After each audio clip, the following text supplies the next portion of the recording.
Alhamdulillahilladzi arsala rasulahu bil huda wa dinil haq liyudhhirahu 'alad dini kullih wa kafa billahi syahida. Asyhadu an la ilaha illallah wahdah la syarikalah wa asyhadu anna Muhammadan abduhu wa rasuluhu alladzi la nabiyya ba'dah. Pemirsa pemerhati channel YouTube Tahdzibul Wahsiyah yang berbahagia. Alhamdulillah, pada kesempatan kali ini kami akan membahas permasalahan mengenai hukum merokok. Sebagaimana telah kita ketahui bahwa tidak terdapat dalil sharih baik di dalam Al-Quran maupun As-Sunnah yang menjelaskan hukum merokok itu sendiri. Oleh karena itu muncullah beberapa pendapat yang berbeda. Golongan pertama berpendapat bahwa merokok itu hukumnya haram.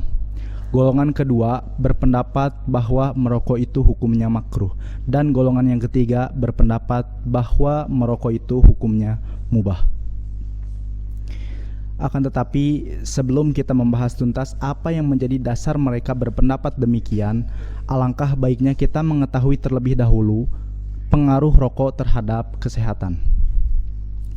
Mengutip dari penjelasan Dr. Ading Suwardi, ia adalah seorang ahli anatomi dan juga seorang guru besar di Universitas Padjadjaran sekitar tahun 1987. Dan juga dari Dr. Tuti, dia adalah seorang ahli farmakologi dan juga seorang dosen Universitas Padjadjaran sekitar tahun 1987. Mereka berdua menjelaskan mengenai rokok. Yang pertama, tembakau atau rokok itu mengandung nikotin, akan tetapi tembakau bukanlah nikotin. Yang kedua, nikotin memiliki dua sifat. Yang pertama merangsang, yang kedua menghambat. Apabila dikonsumsi sedikit, maka hanya sekedar merangsang. Jikalau banyak, maka akan menghambat. Akan tetapi, itu pun tergantung reaksi tubuh seseorang yang tidak sama, tergantung kepada daya tahan tubuhnya. Yang ketiga, nikotin itu akan menjadi racun apabila dikonsumsi sekaligus, mungkin sekali sekitar 60 gram atau lebih. Yang keempat, rokok atau tembakau sampai sekarang belumlah dinyatakan sebagai penyebab kanker, tapi hanya sekedar induksi kanker. Yang kelima, pengaruh nikotin terhadap alat tubuh itu tergantung kadarnya di dalam darah dan tergantung adanya toleransi atau proses di mana seseorang memerlukan takaran yang lebih tinggi untuk mendapatkan efek yang sama. Yang keenam, banyak penyakit dan penyebab-penyebab penyakit hampir selalu menyalahkan kepada penggunaan tembakau. Meskipun penelitian luas telah dilakukan, belumlah dapat disimpulkan bahwa pemakaian tembakau yang biasa-biasa saja akan merusak kesehatan seseorang yang mengonsumsinya. Yang ketujuh, tidak ada bukti-bukti bahwa pemakaian tembakau itu menyebabkan penyempitan pembuluh darah atau berakibat rasa sakit di daerah jantung. Dan yang terakhir, pengaruh atau manfaat nikotin secara psikis. Orang yang mengonsumsinya, pertama, akan timbul pada dirinya rasa nyaman. Kedua, akan hadir pada dirinya rasa percaya diri. Yang ketiga, akan menjadikan pikirannya lebih tenang. Nah, setelah kita mengetahui dampak dan efek nikotin yang tidak sama, maka tidak layak bagi kita mengatakan bahwa merokok itu membahayakan. Dan tidak layak pula bagi kita mengatakan bahwa pada rokok itu tidak terdapat bahaya sama sekali. Sebab bahaya atau tidaknya merokok itu tergantung kondisi atau daya tahan tubuh seseorang terhadap rokok itu sendiri. Dan tergantung berapa banyak kadar yang dikonsumsi. Adapun mengenai pendapat golongan pertama yang menghukumi bahwa rokok itu haram, di antara alasan mereka, yang pertama, mereka menganggap bahwa rokok itu membahayakan. Yang kedua, bahwa merokok itu dianggap perbuatan khaba'is.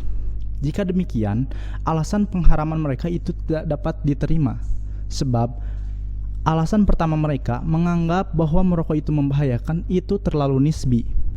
Karena bahaya atau tidaknya rokok itu relatif, sebagaimana yang telah kami jelaskan sebelumnya.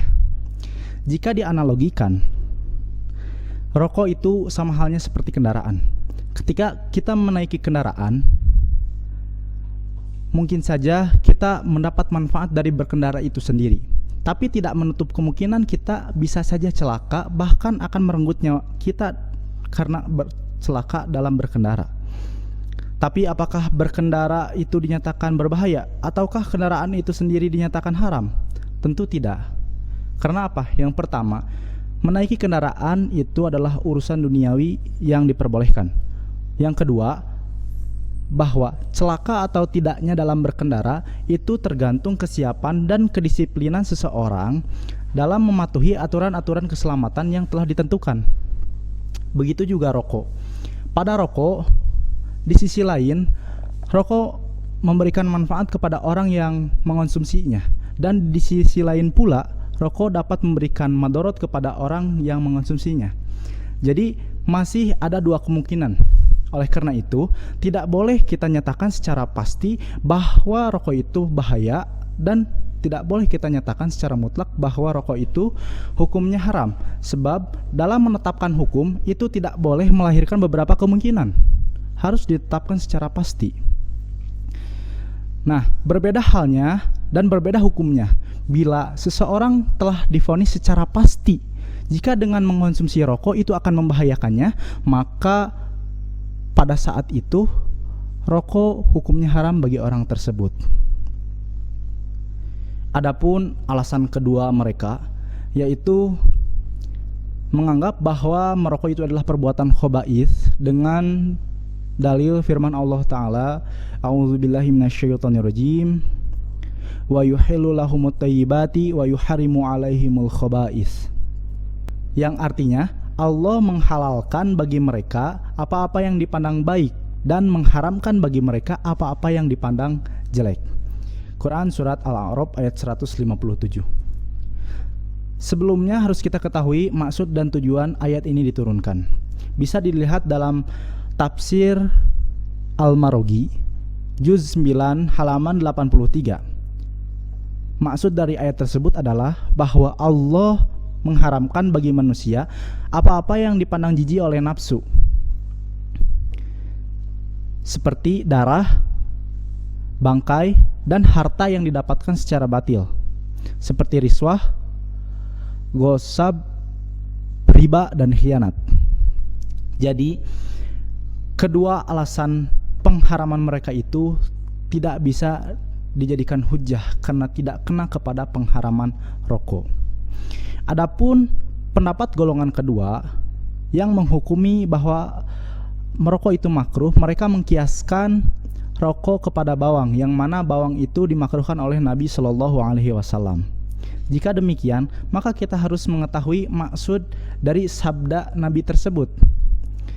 Di dalam kitab Sahih Muslim nomor 877,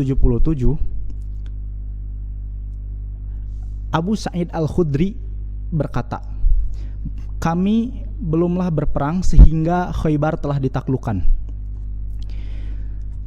Lalu kami menjumpai para sahabat Rasulullah Shallallahu Alaihi Wasallam. Pada sayur mayur itu terdapat bawang putih, dan keadaan mereka sangat lapar. Maka kami memakan sebagian dari sayur tersebut sangat banyak. Lalu kami menuju ke masjid. Pada saat itu Rasulullah Shallallahu Alaihi Wasallam mendapati bau yang tidak sedap. Lantas Rasul bersabda, "Man akala min hadhihi syajaratil khabithati syai'an fala yaqrabanna fil masjid." Barang siapa yang memakan dari pohon bau ini, maka janganlah ia mendekati masjid kami. Setelah Rasulullah bersabda demikian, sekelompok orang berkata bahwa pohon ini telah Rasul haramkan, bahwa pohon ini telah Rasul haramkan. Lalu berita tersebut sampai kepada Rasul.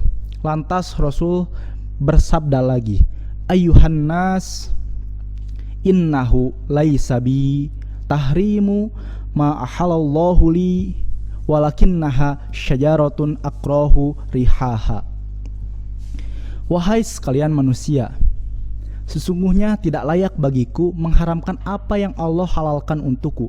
Akan tetapi pada pohon itu terdapat bau yang aku benci.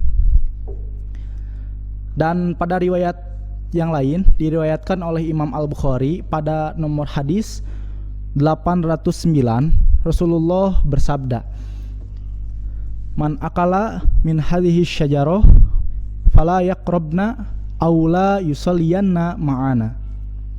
Barang siapa yang memakan dari pohon ini, maksudnya bawang putih, maka janganlah ia mendekati kami atau salat bersama kami. Hadis nomor 809. Dari hadis tersebut dapat dipahami bahwa Rasulullah SAW memakruhkan bawang bagi orang yang hendak memasuki masjid. Nah, di sini berlaku kaidah al-hukmu yaduru ma'al illah wujudan wa adaman. Hukum itu beredar bersama ada dan tidak adanya sebab. Dalam kasus ini, apa yang menjadi sebab makruhnya bawang? Yang menjadi sebab makruhnya bawang itu apabila hendak memasuki masjid. Oleh karena itu, apabila ilahnya hilang, maka hukumnya pun hilang. Dan apabila kita memakan bawang tidak hendak memasuki masjid, maka hukum memakan bawang itu kembali kepada hukum asal, yaitu mubah. Begitupun halnya rokok. Rokok bisa saja menjadi makruh apabila dikonsumsi jika hendak orang itu memasuki masjid. Apalagi dengan niatan untuk beribadah melaksanakan sholat di dalamnya. Mengapa? Karena Rasulullah memakruhkan hal tersebut. Jika kita memakan bawang lantas memasuki masjid, bau yang dihasilkan dari mengonsumsi bawang tersebut akan mengganggu kekhusyuan dan menghilangkan kehormatan kita kepada masjid itu sendiri. Jadi, apabila kita merokok tidak hendak memasuki masjid, maka merokok itu dikembalikan kepada hukum asal, yaitu mubah. Adapun dalam kondisi yang lain, rokok bisa menjadi makruh apabila seseorang merasa jika dengan merokok ia khawatir akan membahayakan dirinya, maka pada saat itu merokok lebih baik ditinggalkan daripada tidak. Adapun yang terakhir, golongan yang ketiga berpendapat bahwa merokok itu hukumnya mubah. Mereka mengembalikan rokok kepada hukum asal. Apa? Yaitu rokok adalah urusan keduniawian, yang mana urusan keduniawian itu dihukumi mubah. Di sini berlaku kaidah al-aslu fi kullil asya'i al-ibahah illa madalla dalilu ala khilafihi. Asal dari segala sesuatu urusan dunia itu diperbolehkan, kecuali ada dalil yang memalingkannya. Nah, oleh karena itu golongan ketiga menghukumi bahwa rokok itu hukumnya mubah. Hemat kami menyikapi pembahasan ini, maka kita kembalikan kepada hukum asal dari rokok itu sendiri, yaitu mubah. Sebab tidak dapat dipungkiri bahwa rokok itu adalah hal keduniawian.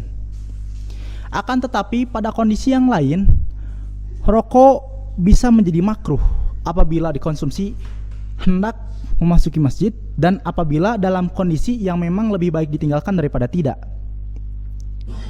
Bahkan rokok bisa menjadi haram apabila dalam keadaan yang memang wajib untuk ditinggalkan. Mungkin sekian yang dapat disampaikan. Semoga bermanfaat.